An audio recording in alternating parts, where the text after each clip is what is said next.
Now, Wave 31 Storm Tracker Chief Meteorologist Jeff Castle with 31 Triple Doppler. Well, good Thursday evening, everyone. Calm conditions back here across North Alabama, southern Middle Tennessee. They're going to stick with us through the weekend. There are no weather concerns on the way for the next few days. Temperature's going to come down, but so is the humidity. It's going to feel very nice out there.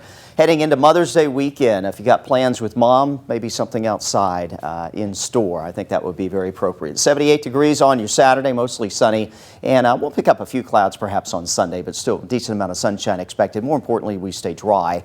Temperatures will be a little closer to that 80-degree mark as we close out the weekend, but that's not bad at all for this time of year, and especially considering what we know will be coming as we head into the summer months.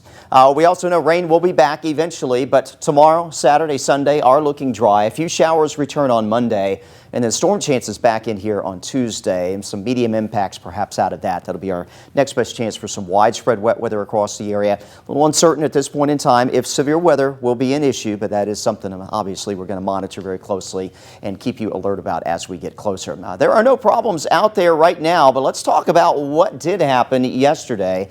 Sharing the information that we've gotten thus far from the National Weather Service, 5 confirmed tornadoes, and that number's likely to go up because they did not get everywhere that damage occurred as a result of the storm. So we'll continue to bring you more information. We talked about this one at the beginning of the newscast. Dan mentioned in the Brigadoon community there, southwest Limestone County, EF3 tornado.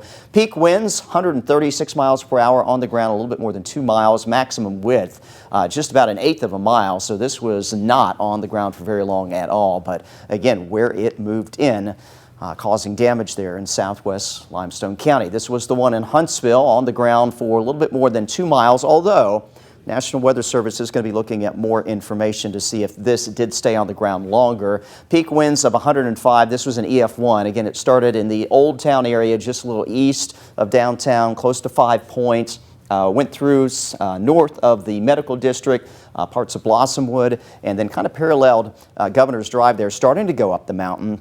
They weren't able to track it due to terrain beyond the limit here on the side of the mountain. But I can tell you, just from being up here on the mountain, and if you remember, we had to seek shelter here at Way 31 as a result of this, there was tree damage along Montesano Boulevard going down Meeting Governor. So we may see this track extended as the National Weather Service continues to look at the data on that. Third tornado here, this is in McMullen Cove, EF2.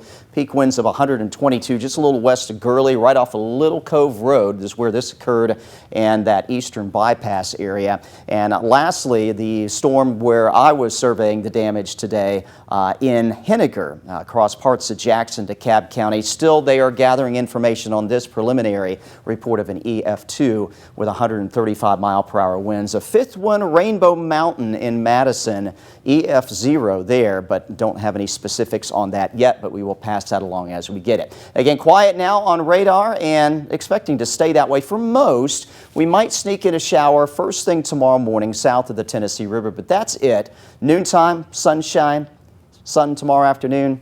We head into your Saturday. Pretty much more the same. Couple passing clouds.